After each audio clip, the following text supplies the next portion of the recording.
আন্তর্জাতিক পানি আইনের ভিত্তিতে আমরা কূটনৈতিক চাপ সৃষ্টি করব যেন ভারত বাধ্য হয় এই চুক্তি স্বাক্ষর করতে।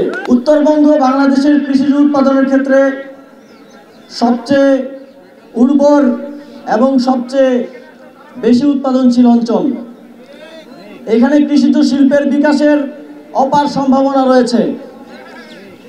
অন্তর্বর্তীকালীন সরকার উত্তরবঙ্গে কৃষিজ শিল্পের বিকাশের জন্য উদ্যোগ গ্রহণ করছে, তা ইতিমধ্যে আপনারা দেখেছেন। চিনি কলগুলোকে চালু করার সিদ্ধান্ত গৃহীত হয়েছে এবং অতি সত্বরই আপনারা সেগুলোর কার্যক্রম দেখতে পাবেন। এছাড়াও আরও যেই কৃষি সেক্টরে শিল্পের বিকাশ করা সম্ভব, অন্তর্বর্তীকালীন সরকার সেই উদ্যোগ গ্রহণ করবে। আপনারা জানেন, তিস্তার পানির ন্যায্য হিস্সা আদায়ে একটি খসড়া নিয়ে বাংলাদেশ 2011 সাল থেকে ঘুরে বেড়াচ্ছে। কিন্তু বিগত সময়ে আমরা এমনই এক ফ্যাসিবাদী সরকার পেয়েছি যারা শুধু বলে গেছে যে ভারতকে যা দিয়েছি আজীবন মনে রাখবে, কিন্তু ভারত থেকে কিছু আদায় করতে পারেনি।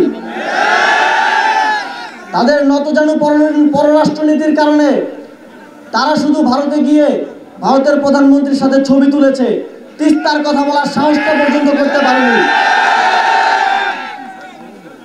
অন্তর্বর্তীকালীন সরকার তার গঠনের পর থেকেই পররাষ্ট্র নীতির ক্ষেত্রে শির দ্বারা উঁচু করে দাঁড়িয়েছে এবং তিস্তার চুক্তি বাস্তবায়নে এই অঞ্চলের মানুষের পানির ন্যায্য হিস্সা আদায়ে অন্তর্বর্তীকালীন সরকার মাথা উঁচু করে ভারতের সাথে নেগোশিয়েট করবে এবং প্রয়োজনে আন্তর্জাতিক পানি আইনের ভিত্তিতে আমরা কূটনৈতিক চাপ সৃষ্টি করব যেন ভারত বাধ্য হয় এই চুক্তি স্বাক্ষর করতে।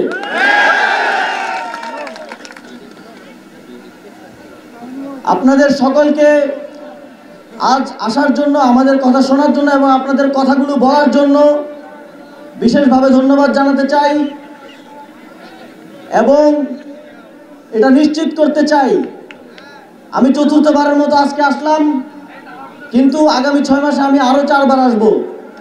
আমি সরেজমিনে যত বেশি সম্ভব এলাকা সম্ভব হয় দেখে সেখানকার মানুষের যে দাবিগুলো আছে, মানুষের যে সমস্যাগুলো আছে শোনার চেষ্টা করব এবং সেগুলো বাস্তবায়নের সমাধানের চেষ্টা করব।